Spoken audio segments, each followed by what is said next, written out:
Hi everybody, my name is Chris Newbury and I am an Eastern Washington University graduate. I'm an alum and I attended from I think 2007 to 2010 and I was a percussion major but played in all the ensembles and all that stuff. And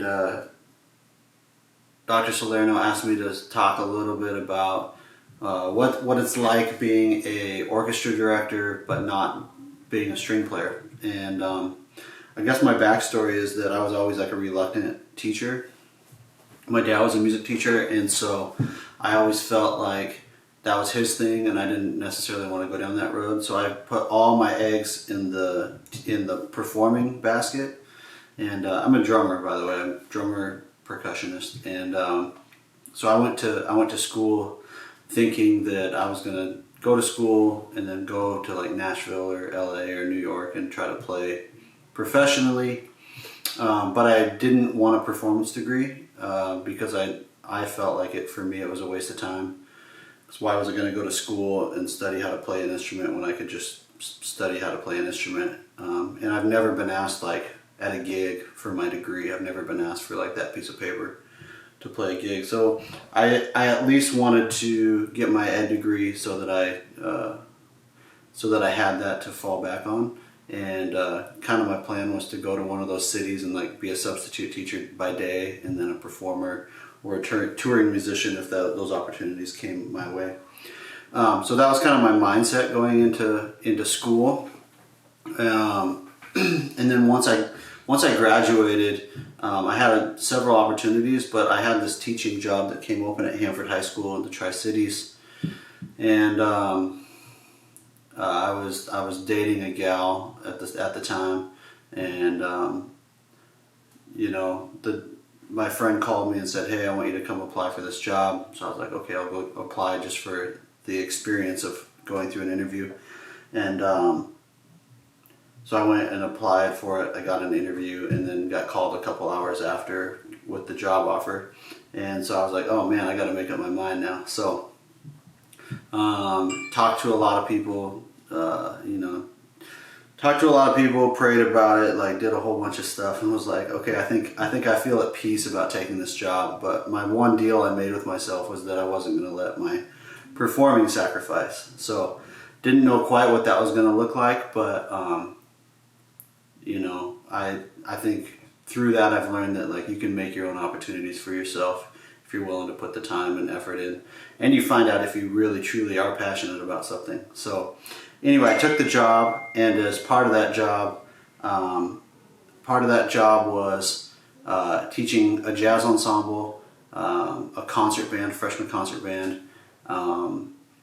what else? Percussion ensemble, a sound engineering class, and an orchestra. And at that point, Hanford's orchestra was really small and it was very new. I think it was maybe the second year of that orchestra or third year. And I was like, hey, you know what? You inherit the schedule that you get. You don't really, when you get your first teaching gig, you don't really have a choice. You just teach whatever the previous person had set up. So that was my class load, and then we were going to negotiate the classes to teach the following year. And what ended up happening was, that's kind of a wide variety of class, but I think it fit my personality really well. And I really fell in love teaching orchestra, and those kids were really cool and they were really high achieving kids. And it was one of those like unique surprises that I wasn't necessarily expecting. And so at the end of the year, we were talking with the other teacher at the school, and he was like, well, do you want to take another band, or do you want to take the freshman jazz band, or do you want to keep the orchestra? And I was like, man, I think the orchestra kids deserve some consistency. And so I decided to stick with the orchestra and continue that. So we just kind of jumped right in, and I started working on that program, and haven't really looked back since. So anyway, that's kind of my story of how I got to that point. So I think the biggest thing I can tell you is just be open to whatever, just as a teacher, just be open to whatever comes your way, and just be open-minded about maybe what you don't expect. So I think that's kind of fun. Now we have 3 orchestras, and sometimes we do a symphony orchestra, so sometimes I say we have like 4 orchestras. But we have about 120 kids in the orchestra program now, and this is 10 years later. We've been fortunate to be able to go and perform and be invited to some national festivals now. And it's just been an amazing journey, and it's been really, really fun learning along with the students and just developing that skill set as well. Even though I'm a percussionist, it can still, like, high-level musicianship can still occur because we're musicians first. I think that's the biggest lesson I can tell you. You know, I remember my first year teaching orchestra. I had to call some of my mentors, and I have an aunt that's a really great Suzuki violin teacher, and has been like the principal violinist for some like regional symphonies. So I remember calling her, saying things like, "What note do we tune to?" You know, all those things that we don't ever think about in our lives until we get put in a situation where we have to think about those things. And I would just call her all the time and ask her all these questions. And I got on J.W. Pepper and just started listening to orchestra music, and just trying to find pieces that I liked, pieces that were inspiring to me, that made me want to like dig into them. That's another important aspect to starting out, is finding some music that you're excited about, and then figuring out the technique and figuring out all that stuff as you go. And the music, a lot of times with that level of music, the music is designed to draw out different techniques. So depending on where you end up, whether you're in a middle school, you're going to be kind of put into some sort of like method book, whether it's like Essential Strings or any of those string method books. I got one here, Sound Innovation Series or whatever. But with high school, you also have those books as well. Those are that's a really good way to start with technique. I really like the Sound Innovation Series from Alfred. A good friend of mine, Kirk Moss and Bob Phillips, kind of helped put those together, and they're really good. There's 3 different books. So check out the Sound Innovation Series. What else was crazy in that first year? Oh, like all the seating, because orchestra people are crazy a lot of times, and they have these like they literally get like emotionally distraught over where they sit in the orchestra, and that's not necessarily a bad thing, but I definitely diminish that as much as I can. I just tell the kids, like, we're gonna put kids where the orchestra sounds the best, and so. But that was always an insecurity for me. I always felt like the kids maybe thought I was dumb, or the kids thought I didn't know what I was doing, which I probably didn't, but that's okay. It was nice coming into a program where it was developing, because the kids give you a lot of leeway. If you're in a really established program and they have traditions and they have kind of a set way of doing things, that makes it more tricky. And that wouldn't be I don't know that would be the best environment for a first year teacher who's not a string player. But for me it was nice because there was just one orchestra, and we did have some good players, so I relied on them a lot. And that's another key aspect, is figure out who your best players are, figure out if there's anybody studying privately, and then ask them a lot of questions, and then they feel some ownership for the class. They develop some leadership skills, and that's really valuable. That's really valuable too. I'm trying to look at some of these questions that Julia put out here. How do I keep an eye on setup and technique? All that stuff has developed over the time that I've been doing orchestra. You learn a little bit all the time, and so every year that you teach, you're going to be learning new skills. You know, I've been to the ASTA National Conference, I've been to the WMEA All-State Northwest Conferences, Midwest Band and Orchestra Clinic in Chicago. I've brought guest clinicians out, or like you take your groups to festival and you get a clinic. I literally sit there and it looks probably like I'm texting on my phone while the clinician's doing their thing, but I don't really care what they think because I'm taking notes. So I have a whole like note thing on my phone that's like WSU String Clinic 2007, and it's talking about bowing lanes, and I'm like, oh, that's really cool. So now I add that to my list. Or we go to Midwest Clinic, and some clinicians talking about how to develop or how to build up an orchestra program.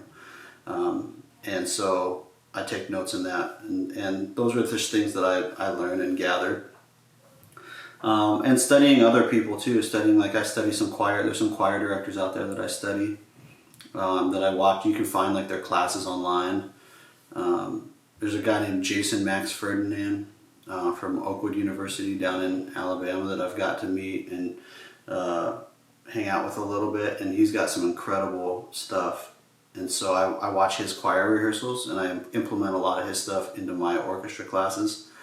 I did a lot of like marching band stuff, teaching drumline. And so a lot of the things I did teaching drumline with repetition, and like making the sticks look the same, like trying to match techniques so that everybody has like a singular approach. And that's really important in like drumline. And so I apply that to orchestra, because the bows kind of act as drumsticks in a way. And if everybody's bows look the same, then it means that the technique is somewhat close as far as having a uniformed approach. The other thing too is just the nice thing about orchestra is that you can see what's going on. So if their bow is doing some weird stuff, if like the angle of the bow is like rotating, you can see it. Or if they're playing too far over the fingerboard, you can see that as well. And you can see discrepancies between players. So like I do a lot of walking around the class and watching kids play.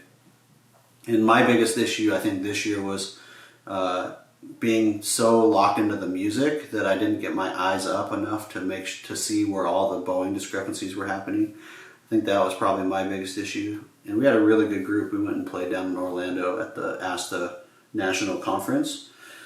But for me, like, that was a huge learning experience, is like figuring out, oh wait, we have some bowing discrepancies happening in our Tchaikovsky Serenade for Strings. So that was cool to learn that. So I can apply that moving forward. What else? Technique. You can just see it.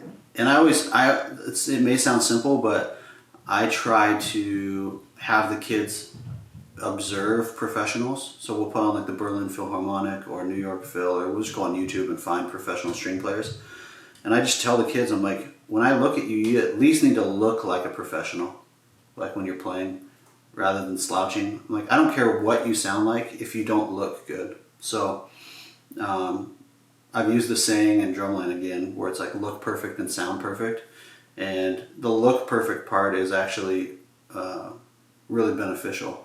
If like kids walk on the stage and they sit down with confidence and they sit down looking like they're a pro, it's going to help. It's going to go a long way in how they start interpreting music and how they play and how they think about themselves. And in a day and age where people deal with a lot of self-confidence issues, teaching kids how to like portray confidence, I think, is really important too. And that's what's important. That's a really important aspect of performing music. Like when you guys go up at convocation and perform, learning how to portray the image of a performer is super important. So that's where I'd say technique and setup goes. As far as setup with the orchestra, that was another thing that as a first year teacher or like a young teacher you get insecure about. But the biggest thing to remember is like there's no rules necessarily. There are some fundamental rules, but like put the violas on the outside, or put the cellos next to the first, or like it depends on the music, it depends on the students that you have, but experiment with it and try different things. I've set my orchestra up almost every certain kind of way, and change out have kids switch, have some kids sit on the outside sometimes, and then even between songs have them move. I think that's all healthy, and it's all stuff that I wish I would have been more brave about when I was a younger teacher. Another thing I do that's just like coming to my head right now is regarding tuning.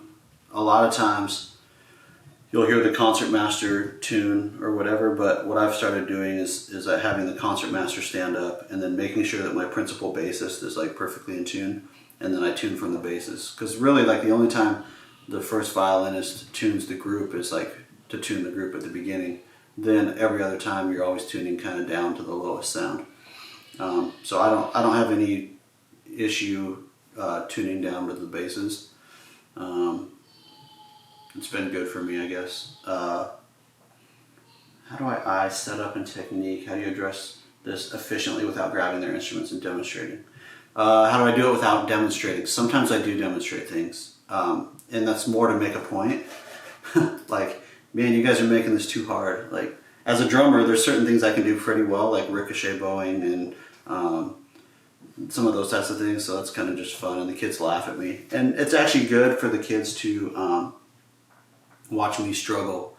I don't think there's any problem with that, and I have no issue embarrassing myself in front of the kids. I will say this, though, I think just from a teaching standpoint, is the kids need to see you perform, especially if you're not a string player. The kids need to see you perform at a high level on whatever your instrument is. So my first couple of years, I remember I'd grab a marimba or I'd grab a drum set, or I'd go sit down and I'd play something somewhat impressive for the kids on my instrument, and then the kids are like, "Whoa, that's really cool." And then there's a little bit more buy-in because they at least understand your level of musicianship. I think that's really important. I think if you can't perform at a high level, my personal opinion is if you can't perform at a high level, or if you haven't put in the time developing your personal musicianship, the way I was as a student, I would have like a super hard time about taking anybody seriously, So I think that's the beauty of being in college right now. Is I remember going to school with some people who were like, "Oh, I don't want to practice very much. I don't need to practice, or I'm just going to do the bare minimum because I'm going to go be a teacher." And anybody that has that mindset, like I would never hire you ever, or never recommend you to get a gig. And that's where I come from. Because I'm not going to buy into you as a student. And how are you going to ask somebody to practice, or how are you going to ask somebody to work on their bowing if you didn't put the time in on your own stuff? There's my little tangent for you. Sorry about that. Let's see. What warm-ups? As far as demonstrating stuff, like I said, I go back to your best player. If you have like a superstar player, which I've been really fortunate to have superstar players, even when I only had one orchestra, I've had amazing players that I can have them demo stuff for me. So that's been huge. I also would pay a gal to come in once a week who was a violin teacher in town, and she would do technique with the kids, and sometimes she'd pull kids out. So just use all your resources. Remember that as a teacher, it's not your job to teach a kid everything. Your job is to facilitate learning. So sometimes facilitating that is bringing somebody in, or showing a YouTube video, or having the students teach each other. And that's a big thing right now in education, is like self-teaching and student modeling and stuff like that. So it's all stuff we've been doing for like hundreds of years as music teachers that everybody else is starting to do, which is cool. Warm-ups that have been effective. There's a lot of warm-ups in like different books. The Sound Innovation series, like I said, has great stuff in it. They have a whole book called Creative Warm-Ups, and there's stuff for like improvisation and the kids teaching themselves, like writing their own songs. There's some really cool stuff in that. We did a whole clinic down in Orlando with Kirk Moss on that. So check that out. That's a Sound Innovations series. Some other things I do, man, like intonation drives me crazy. Like the sound of strings not played well drives me nuts. So we would do a ton of drone work. So I would just put on like a drone on like an A, and have the kids play everything to that. Have the kids sing a lot. And And then there's also just muscle memory. Strings, a lot of times intonation with string players is like, I know where that note is. Like you just put your string, you put your finger down and like you just feel where it is. And for me as a drummer, it's like, I don't have to think too hard about how to play like a samba groove. Like I just know what it feels like. And there's that muscle memory that has to happen too. So a lot of repetition, playing with drones, singing, coming up with your own scale exercise. So we do like a up 5, down 5, up to the 9th.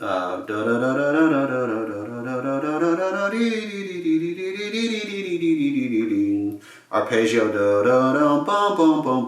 then a major 7th. We do like a major 9 chord.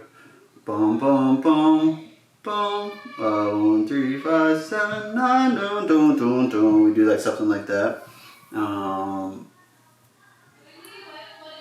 And then what else would we do? Just come up with our own. All that stuff. Just be creative. It's just being creative. That's all it is. It's all the stuff you practice on your instrument. I would take marimba warm-ups and print them out and give them to the string players. And then let's see, what else? Warm-ups. Yeah, those are the warm-ups. Now I don't do a ton of warm-ups, especially with my chamber orchestra. We just kind of jump into the music. How do we deal with sounding bad and knowing where to break it down? Coming from my brain. If something sounds bad, there are issues. There are issues that I still have where, like, I don't know a technique thing, and there's probably a simple fix, but I do the long version to fix it. Where there's probably some finger that the kid could use that I'm still learning all that stuff. So I could have told the kid, use your 4th finger on that note, but in reality, I just made them repeat it over and over and over and over and over again until it sounded better. So those are the efficiency things that I'm always trying to work on. You constantly have to identify, like, choosing which battles are the most beneficial at the time. Sometimes you have a concert coming up, and so you just have to think very macro. But you're constantly making those decisions. They call it in the what do they call it in education? They call it oh shoot,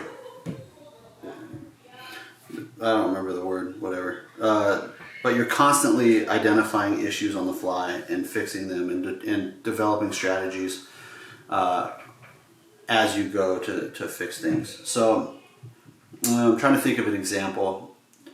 If there's a rhythmic issue, we might break down just like that rhythm. We might clap it, we might sing it, we might count it, and then we might air bow. I do a lot of air bowing, so it's like if we're having bowing discrepancies, I just have them put their bow up in the air, and then I just have them play the bowing, or I'll have them like play on like the A string, and we'll just play the bowing just on the A string, and I'll watch to make sure everybody's bowing it accurately and correctly. Sometimes there's issues with string crossings there, but I don't really care.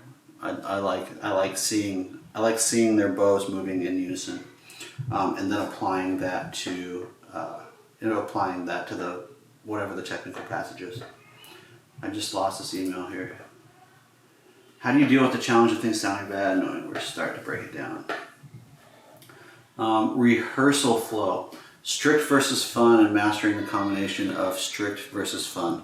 My mindset as a teacher, as a director, is it's good to have fun, but it's more fun to be good.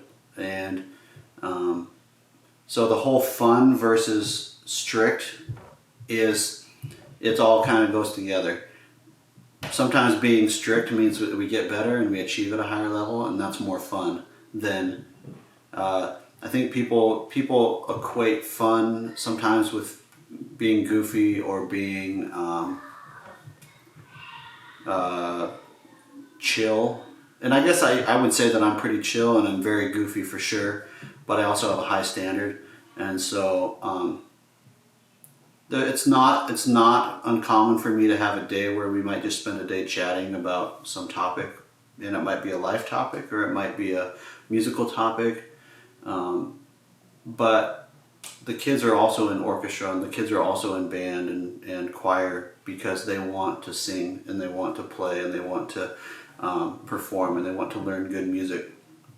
So I think the things that make class fun are choosing good literature, having high expectations, allowing the kids to perform at a high level, inspiring them to perform at a high level, providing them with the expectation that they need to perform at a high level. And that's all subjective based on where the kids are at in their development. You know, would I accept how our orchestra sounded in year 3 of me teaching? Would I accept that quality for my top chamber group now? There's no way I would ever accept that. But it was all part of the process. We had to go through that process to get to where we are now. And there's also just things that cause that.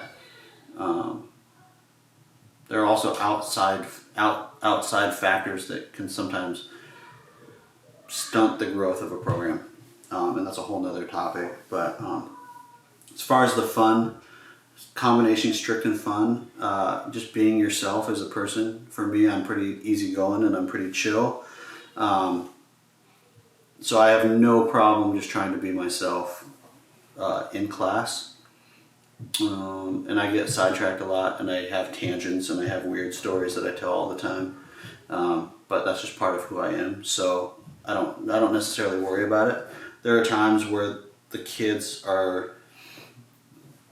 they need a kick in the butt a little bit, and so I have to change my approach based on what the kids need, and that's really what it's all about: identifying what the needs of the ensemble are, and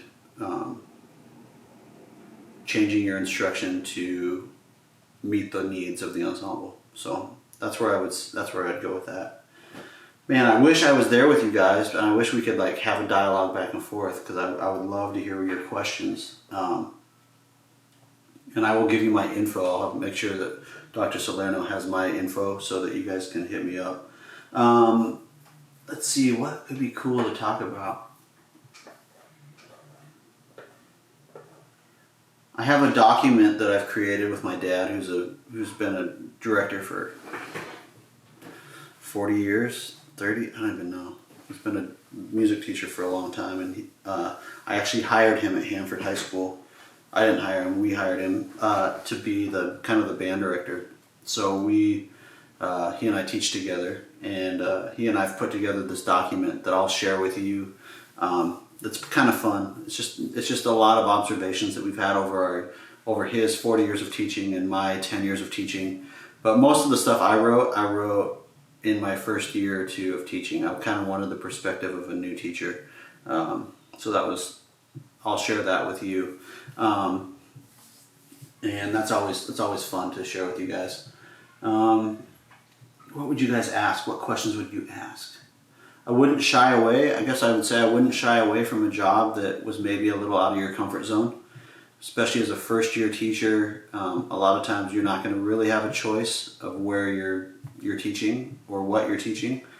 And there's some very simple truths that are, I need to feed my family, or I need to feed myself. And so I need a job. And so you might take a job that's maybe not the ideal job to start with, but you take it just because you need it. There's also jobs that you should never take, and it's really important to have wise counsel, to have people in your life that you trust that can speak into those situations. And if any of you guys could reach out to me, and I could help talk you through any of those things. Also too, if you're like, I don't know that I want to be a teacher, or I want to go be a performer, I'm totally cool giving you guys any sort of advice, or just helping you sort through your own thoughts too. If you guys want to give me a phone call, or we can like FaceTime or whatever, I'm totally down with that. Anything else I have? I'd say the key to almost everything you do, and it's not even orchestra related, is choosing good music, choosing high quality literature that the kids enjoy, that you enjoy, because you're going to spend a lot of time with it, and you gotta believe in it for the kids to buy into it a lot of times. So choosing good literature, listening to a lot of stuff. I take listening super seriously. I can't stand, the thing I don't like about thing I can't stand about orchestra is that you go to an orchestra festival and everybody plays the same pieces. Everybody plays St. Paul Suite, everybody plays Capriole, everybody plays Holberg Suite. There's all this string literature that there's a ton of string literature out there, but people kind of seem to keep playing these classics, which that's a teacher who's 10 years into it's advice. You know, the first few years or whatever, like, you should be playing that stuff. And I still play that stuff with my middle orchestra, and I play it with my advanced orchestra. I just probably don't take it to festival because the judges don't really want to hear the same piece 10 times. So I try to find like kind of cool obscure music and match it with some of the classic literature as well. And that's super fun. And I'm also in a position where I have students that are able to handle that. So yeah, just have a team of people that you can reach out to for advice, for guidance. Dr. Salerno is a great resource for you guys. And yeah, I think that's it for now. But hit me with questions. I would love if you guys have questions. If you guys want another one of these videos, I can on a specific topic or whatever. I'd be happy to do that. All right, cool. Thank you guys. Thanks, Dr. Salerno.